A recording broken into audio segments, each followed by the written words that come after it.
Hey guys, I'm Ryan. And I'm Shelby. And we're going to be giving you our top 20 tips for traveling Japan.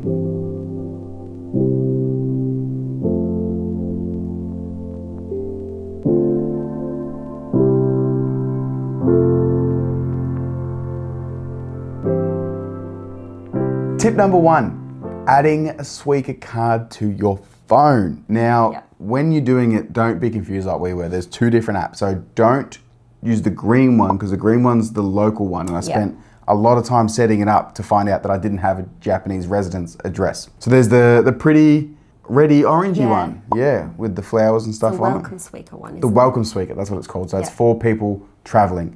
Now you can load it up, and we added a bunch of money on there before we left, so that when we hit the ground running, we could just tap our Suica cards and our phones. Now Suica's used for everything from train stations to purchasing stuff at some places, and vending machines. Yeah, vending machines. And convenience stores. So we use that as our normal travel card. So we can just load it straight up from Apple Pay, add it on there. Both had it on each of our phones, so we could both tap as we wished. Because when you're tapping through at the train stations, we can use the same one, but I don't think you can use the same one. No, you gotta have your own. Gotta have your own Suica card to tap through if you're loading on and off with Suica, and it'll take the amount off. Sometimes when you're at like 7-Eleven or Lawson or something as well, when you have to click what you're paying with, it's an IC card. If you're using Suica, you click IC card. Tip number 2 is to install your eSIM before you fly. We went with Simify, I believe it was. It was pretty cruisy. I think we got the 15 days unlimited data. It wasn't expensive, but we loaded it up months before we left. So we purchased it, installed it to our phone, and then when you land, you just go into your installed eSIMs and you toggle on. It's that simple. There's not really much else to it. Needed it for using Google Maps to figure out where we were going, and we used the train schedules a lot as well. So I wouldn't rely on just Wi-Fi signals everywhere. No. 100% get an eSIM so that you're always in control and know where you are and how to navigate if you get stuck. And as soon as we got off the plane, we could just turn it on, and then we were like... Straight away. Done. Ready to rock and roll. Tip number 3 is to get a coin purse early, because you will start accumulating coins. I can literally see my coins sitting on the bench still over there. Man, we had cash, but we didn't have a coin purse, and so What did we do? They were in my wallet, and they were heavy. There was a lot of coins in my wallet, and you would need them for the vending machines. Yeah. So just anything to start with, just grab one so it's practical, and then find your cute one later. I got a really cute pink Pokemon one. You did. It was so cute. Do you want to go and get it? I do. Can I? Yeah. Okay. Here it is. Here it is. This is my cute little Pokemon coin purse. I think we just found this at a random chemist as well. Was it a chemist or was it I think it was a chemist. Donkey? No, it was chemist. Random chemist? Yeah. Oh, what I wanted a Naruto one. You know, the one, those who know will know, the little frog one, but we couldn't find one anywhere, so. Yeah, we spent ages. We spent a few days being like, no, we won't get a coin purse. Find the right one. We want to find the right one. A cool one. Because we wanted this bloody frog Naruto one. So don't do that. Just get one to start with and then get a cool one later on. That one is cute. I love this. You got heaps of so compliments much. on it as well. Yeah, I did. Even lots of Japanese people They were loved saying it. kakoi. Absolutely loved it. Or kawaii. Kawaii. Cool and cute. Tip number 4 is to arrive early everywhere. Everywhere. So all of the places and attractions that we went to, we scheduled everything to be there substantially early, such as Fushimi Inari, Meiji Shrine. Yeah. Arrive early everywhere. We made sure that all of the places we visited or the attractions we went to, we went really early. So we went Meiji Shrine super early, Fushimi Inari super early. We didn't do the Chirito Pagoda early, and there was quite a substantial line to your normal viewing point. Yeah. We end up going to a separate viewing point. But it's funny, you go in early, there's no one around, such as Meiji Shrine when we first got there. Yeah, that was the best. There was dead. There was 4 people around. It was so peaceful. By the time we hung around for the Goshuin book office to open, on the way out, there was people everywhere already, and it was just surreal. It was one of the best experiences, having the entire place to yourself. That was the best. So go early everywhere. Yep. Not only do you get it to yourself and it's a bit quiet and you can enjoy it, but you get so much more out of your day, and they are big days. So you want to get as much as you can out of it. Tip number 5 is to get your Goshuin and stamp books early. Yes, because we missed out on so many train station stamps. We did. That's why we have to go back. We do, and we went hunting for them once we got it. We got our Goshuin book early. Yeah. From Meiji Shrine. We did. So we, as I said, we was the waited first. for the office to open. But you can, most of the places that you get your goshuins from generally sell a book. I think they do, yeah, everywhere, really. Yeah, it was And if they don't sell a book, they sell... 1,000 or 1,500 yen? No, it was like 500 yen. No, that was for the goshuin. For the book, I'm pretty sure it was like 1,500. So roughly 15 AED. Yeah. So don't freak out if you go to a shrine and you haven't got your goshuin book. Just buy it at the first one you see, but everywhere sells them. But your stamp book, sort that out. Sort that out straight away. You know, Probably get one at the airport. Yeah, if they can get it from the airport, like just a generalised stamp book, you can get a cool one later if you want to, whatever. But because you'll miss out on some. Like, we missed out on so many for like, we didn't get to like day 4 or 5. I've joined so many groups of like the Japan stamp rally, and I've seen all these stamps that we missed out on. And we were at those places. We were, I know. She made it as a mission to get the stamps. So get your stamp book early so you don't have an upset wife like me. I wasn't upset. I just I don't know. dragged you along to a lot of stamps.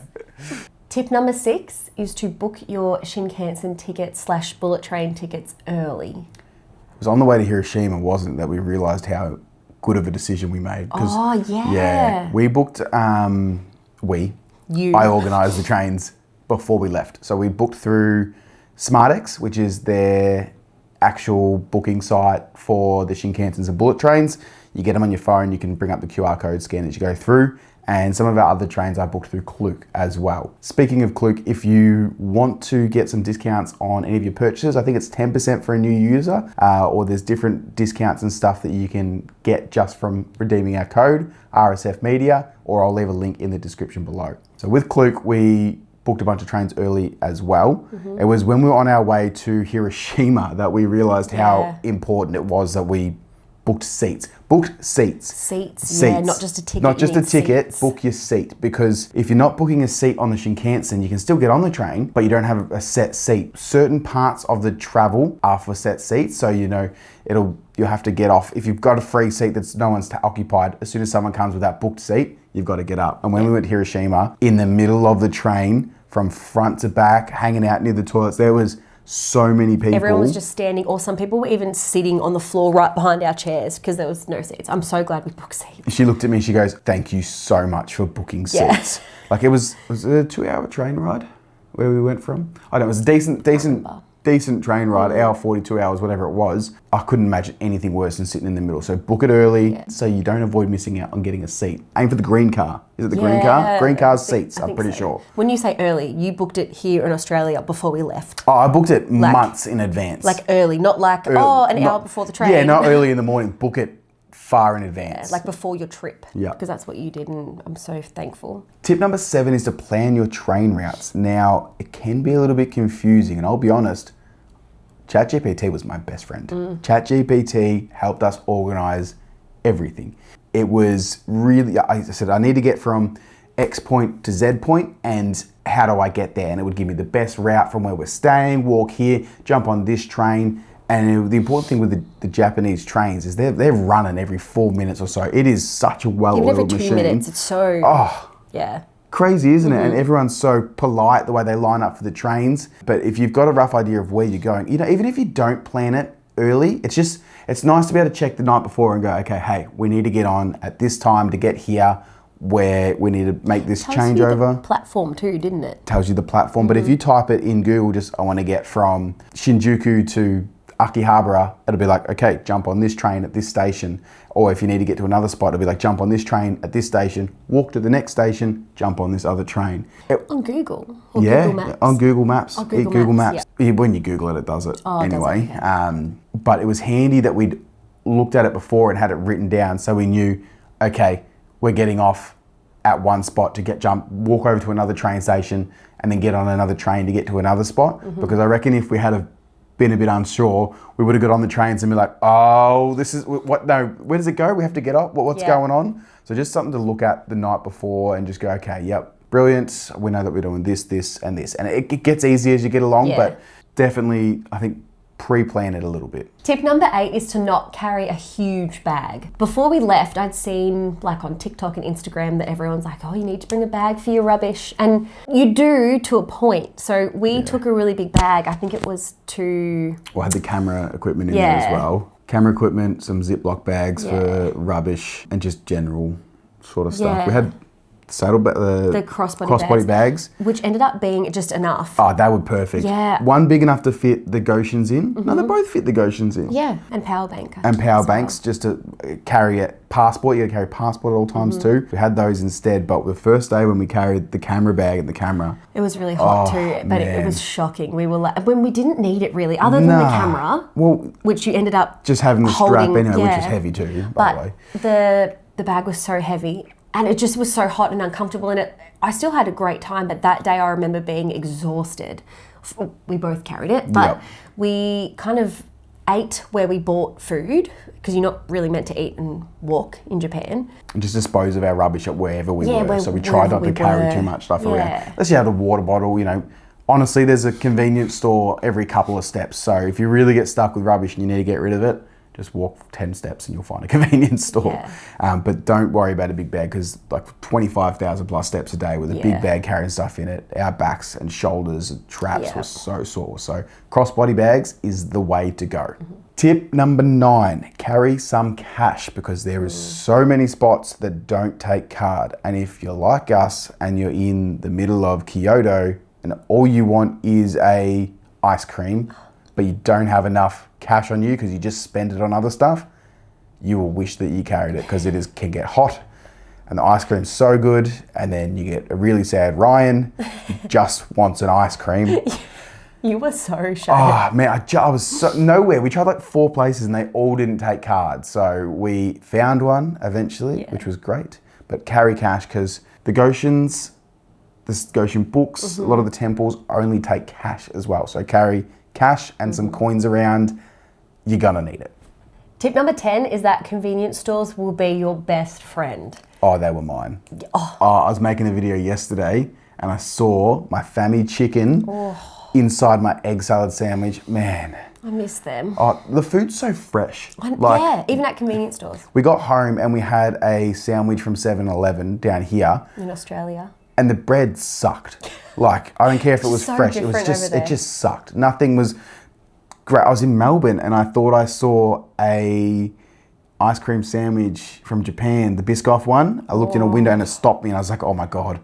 It wasn't. It was not that one. I was very disappointed. But they got everything, you know. The fruit is expensive, but they've got 7-Eleven, and I think family might have the smoothies. So you get a fruit smoothie, pop it in the machine, click a button, and they're so good. Oh, so good. They are one of my favourite things. The way we got fruit in, because fruit was so expensive. Yeah, and a lot of places, you know, I suppose there wasn't a lot of vegetables or fruit, was there? It was just meat. Well, I think there's some vegetables, but fruit-based stuff, there's not a lot. I didn't eat a lot of vegetables. I was going to say, you don't eat veggies anyway. Who are you talking about? You just use and abuse the convenience stores because they're cheap, they're quick, and they are delicious. And it's like, it is quick, exactly. So if you're hungry and you need to just fuel your body so you can keep going for the day, convenience stores. Grab a fried chicken. We're at Osaka Castle and you can just get fried chicken anywhere. It's so good. Man, I think, you got to have the chicken. It sounds weird eating chicken from a convenience store, but it is delicious. Yeah.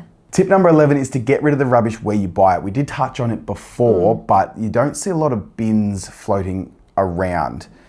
We mentioned that when you stop at 7-Eleven, put your rubbish in the bin once you finish, eat it there. People say it's rude to walk around and eat and drink. People were doing it, but there wasn't a lot of people doing it, so we sort of just hung tight and ate where we bought the food. Yeah, ate where we bought the food, dropped it off. But in saying that, though, like I said before, if you don't have somewhere to put your rubbish, 10 steps away there'll be a convenience store. There will be spots. You know, there's not just public bins as we've got in Melbourne or other parts of the world. There were bins in all train stations. Yes, but there was the only place you were guaranteed to find one. And some vending machines had little bottle bins next to them as well, if you want to dispose of the bottle after you've drank it too, especially in some of the temples and parks. Tip number 12 is to bring and wear comfortable shoes, because honestly that's all you'll wear.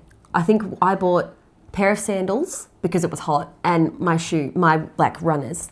And that's what I wore every single day, was my runners. 2 weeks, 250 kilometres we walked. It was 300,000 steps, or maybe 270,000 steps or something. Crazy. Which is like 4 marathons. In 2 weeks, we walked 4 marathons. I actually can't believe we did that. That's not including the stairs up for Shemiyanari where we nearly lost Shelby. We nearly lost her. They was like, I think my watch registered 87 floors or something. I don't know. Comfortable shoes, invest in a decent pair. You know, I wore running shoes around the whole way. They were amazing. Nice big cushion shoes that you're comfortable in. I probably wouldn't buy brand new shoes before you go. I would buy the comfortable shoes a little bit before so you can wear them in, because you will be walking. Yeah, and I got a blister, I think it was like on the 3rd day or something. And I had worn these shoes, you know, heaps beforehand, but you really don't understand how much walking you'll do until you're there. So make sure you have really great, comfortable shoes that you know are great. Yeah, because otherwise you're going to be in a world of hurt. Yeah. Tip number 13 is to bring a portable charger. We got 2. We got a big one and a small one. You probably don't need the 2. I'd probably just grab a decent sized one. With our crossbody bags, slides right in, plug your phone in, bang, done. There's not really much else to that, because you're just going to be using it so much with directions and trains. And there were some places, I think you can hire them from a lot of the convenience stores, but it's just easier having your own, just so you can just done, charged. Tip number 14 is to not overplan every day. I was pretty intense with the planning. I'm glad you were, though. We planned so much that we always had something to do. We knew where we were going. We weren't just dilly-dallying around. We had so much stuff we wanted to see, but at the same time, we also allowed a bunch of exploring time.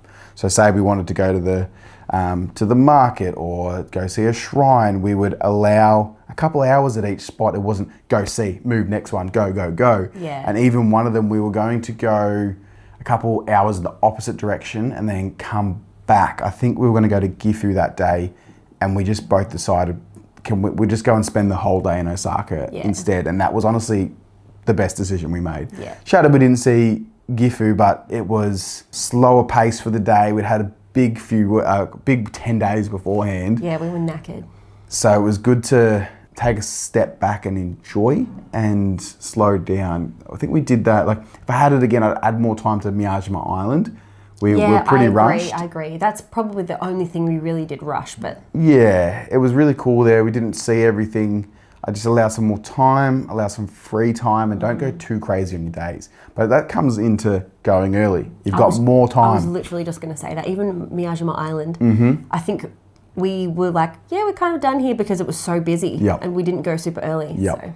And when we went to Shinjuku Gyoen, we went early as well, and that allowed us to have so much free time because we were just exploring the streets afterwards. But I think we were there for 2.5, 3 hours as well. Yeah, it was so nice. And there were so many different parts, and it wasn't like, oh, we need to go and be here by this time for this train. It was like rough, sort of, we want to go and see Takashita Street and then head to, I think we went to Akihabara later on or whatever. It was just general directions of where we want to go, but allowed that extra bit of time.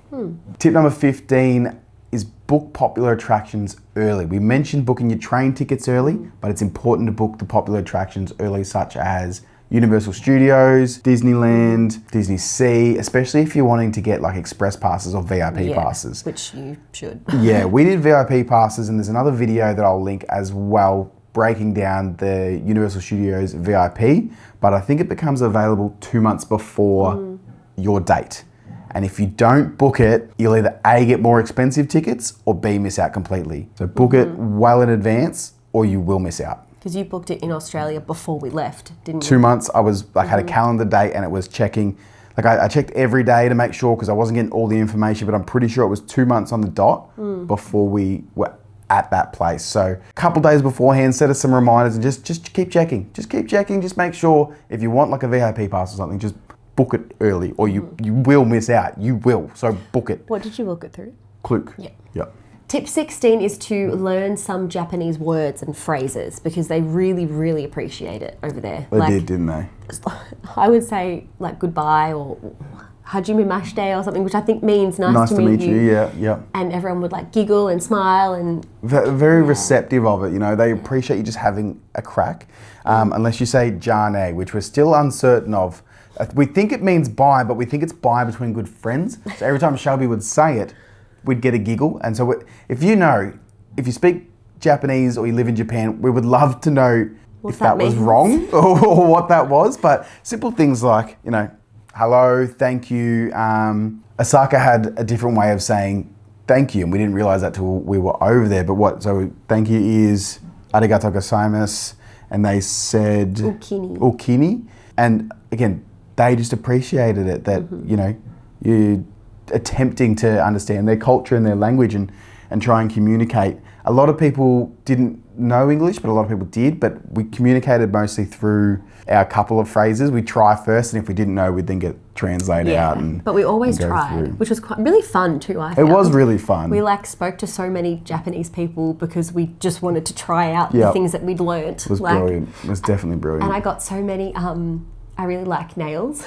You do? And I got so many Japanese girls, Instagrams and chats and photos of cool girls' nails, because I would be like, kawaii, kawaii, kawaii. I'd say, oh, it's so cute. And they would love that. I'd be like, can I take a photo? It was really cool. So learn a couple of phrases. You don't have to learn all the Japanese. Just learn a couple of phrases so that you can at least try and make an effort, and they will really appreciate it. Yeah. Tip number 17 is to respect train and bus etiquettes. Now, a lot of foreigners, Aussies included, are quite loud, and that's just the way that we are. We talk loud on public transport. We're very vocal, got loud voices, but sometimes people have videos playing loud on their phone in public. Talking on the phone, and that doesn't happen on Japan's public transport. And you stand out like a sore thumb if you do. And we didn't do that. No, we didn't. We knew beforehand. We could see, and we knew, and there were other people, and it just carries so far because everyone else is so polite and quiet. It's either headphones on or just they don't chat amongst themselves. You can still chat amongst yourself, you know, but don't be talking loud. You know, quiet conversations between two people, and just have a little bit of respect, I think, and it'll go a long way. Follow what everyone else is doing. You just look so silly if you don't. You do. It's so easy to just not talk for a couple of minutes. For a couple of minutes, exactly right, exactly right. Tip number 18 is to plan your hotel transfer days.